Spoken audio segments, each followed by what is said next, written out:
Hello YouTubers and welcome to the last part of my video of the Samurai HaOh mini Gashapon set. This time around I will not be transforming anyone or switching parts around or anything, but this right here is going to be a part of my video reviews I'm going to start featuring separately from the review. This is called the Final Thoughts Edition. The Final Thoughts video will involve where I give my opinion, my final thoughts and whatnot about the video. Well, not about the video, but about the review that I just did in general. And about the figures that I reviewed. It's going to be a little thing of mine. So first of all, I want to go ahead and say this in case I didn't say it in the last two videos, or the last four videos anyways, that, compared to the mini-size version of Ultra Magnus's Cab, who I know I did actually compare alongside of the Megazord, and I'll tell you now that that was actually a pretty fun little thing to do, but, in my opinion, these could be considered the world's smallest Sentai mecha, and I would actually appreciate it if they started doing these more often, provided that they can at least combine and interact with each other, rather than relying on transformation as always the main gimmick, To me, I can understand where Japan gets off at, with these products of theirs. Honestly, I can also see, though, if these things were to come out, then, if they were to come out in America, well then, stores would probably make a killing off these, considering that, from what I was reading, these mini-figurines, they basically came in those little gumball machines, where you get a little plastic egg, and then you open it up, and you're like, oh, what did I get? Oh, look at that, Honestly, in my opinion, put a couple of these in the gumball stores, or not the gumball stores, but the gumball machines at the store, and you would definitely make a good little bit of money, Sell them at like a quarter a piece, or even at the end of the year, do a thing where, the stores put them in like a little box set, have them already together in the box, where you get them in like a decorative set, I guess you could say, and get them all in like that special set for like, say, $5 or $10, because let's face it, I would say if they were to do it right and put them in like the big eggs, then you could really have a little bit of fun with that idea. Trying to think here. Anyways, I'm sorry if I seem to be a little awkward now. Like I said, it's the first time I've ever done this kind of thing. Well, involving giving my own thoughts and opinions outside of the review. But anyways, though, in my opinion, the figures are very well done. Very nicely articulated, considering that they are miniature bricks, Someone asked me already, which is your favorite out of the figures in the set, and I had to say, this guy. And I will tell you why, because he's the Clawzord. The Clawzord, by far, has been my favorite figure in general, both in the Samurai line and in the Shinkenger line, because he was the only figure, it seemed like, that they didn't change dramatically. Considering that the deluxe toy was changed to have, I think, like, blue claws and whatnot. Either way, now the Octo, he's my second favorite because of how awesome that he is. If I had to pick a third favorite, I would go with Shinkeno, because he actually comes with a shield, and like I stated before, if you look at him objectively, I guess you could say, and pretend that he doesn't have a shield, and just pretend this little part right here like a blaster. Really these are just fun to play with and whatnot, because, they what's the word I want to use here? They provide a lot of hours of entertainment, hell, when I got the box in the mail, it came in a Chinese raisin box, and my mom, she helped me open up the box, and she said, oh wow, my mother actually kept the box that it came in just to have a souvenir, stating that she's got something from China now. Really, I had a fun time putting these stickers on and whatnot, but as for my final thoughts of the review, or the figure in general, you know, I think that America could benefit from this. Like I said before, you know, just put these little guys out in the gumball machines. Um, because here's the thing: if they were to import the candy toys, the Gashapon, and then the regular PVC figures out here, and just put out those three things, then we would really get somewhere. You know, one of the things that I even suggested at one point, you have to pardon me, I have a leg itch.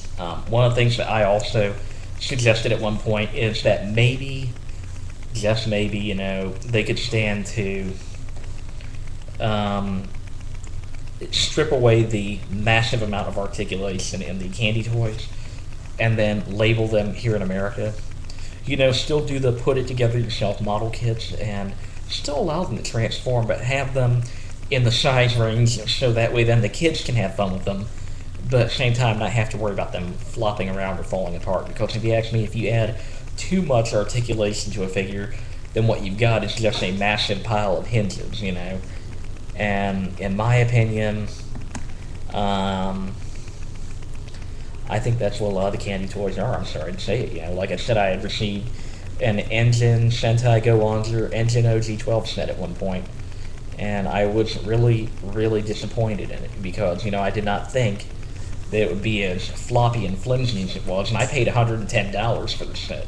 So you can imagine how I felt. The seller showed in the video, or not in the video, but in the pictures, where the Engine Daisogun figure came with a black version of the saber for the Megazord, as well as the new sword that be mounted onto its hip.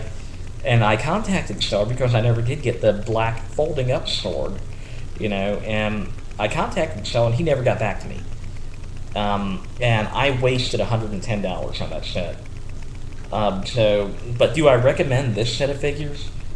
Yes, I do. I recommend this highly, especially if you're an adult collector like me and you just want to have something fun to play with, or if you want to collect the various different versions of the Megazords, then I would recommend this.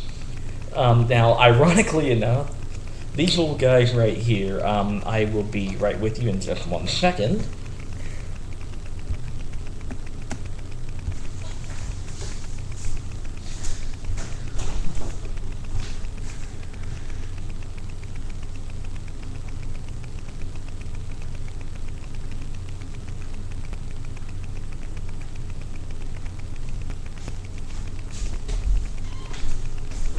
And I am back. I apologize for that. I forgot something for the review. These little guys on their own, though, you could say fit into a category of size class all their own. Because if you look closely here, they are perfectly scaled to go along with your 1 inch tall Micro Power Rangers. This is the Micro Zeo Ranger pink figure. I do have a full set of Micro Zeo Rangers and a full set of Micro Mighty Morphin Rangers. They're actually, in my opinion, they're too large for the Micro Zeo Rangers, but at the same time, they're too small compared to the mini Gashapon versions of the other mecha. Like the, well, you know, the PVC versions. Now, also, real quick, a good friend of mine from Facebook wanted me to do a fast review on this guy. So, here we go.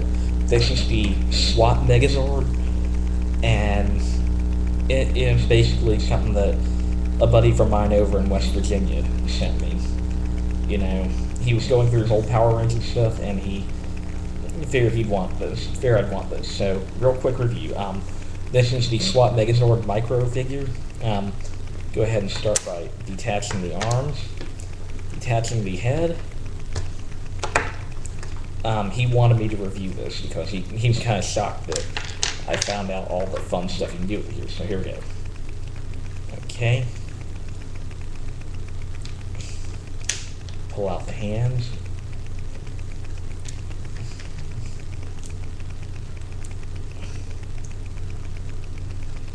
Now, in a way, this thing can transform. and that's if you use your imagination. I'll probably come up with a way to transform this fully. Then again, I may just leave it as is, though. There we go. I'm just turning the one piece over. Of course, there you have it right there. And then carefully pop the parts back in there.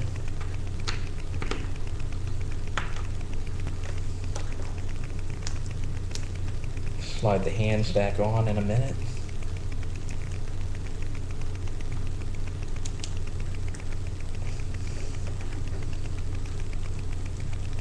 Mix up the feet. There we go.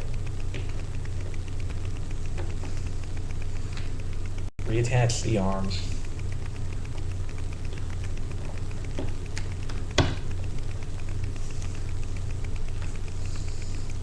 Now, for some reason, this figure may look like it's leaning a little bit to the side. I really don't know why. You know, but oh well. In terms of detail, this little guy is very nicely detailed. And there you have the mini SWAT Megazord, but back to the Gashapon of the Samurai Megazord set, or the Samurai Ultra Zord set as I refer to it as. I want to go ahead and say that on a scale of 1 to 10, someone asked me, how would I rate this figure set overall? I have chosen to give it a 20. Yes, that's right, a 20. Because of how awesome the set is in general. It's fun to play with, and you can open up the Bold Zord and store your extra parts inside of him. Now then, that pretty much covers the entire Gashapon set and the PVC SWAT Megazord, who was a bonus review for today. Once again, I thank you very much for tuning in to see this video review. Thank you all very much for your time, and have a nice day.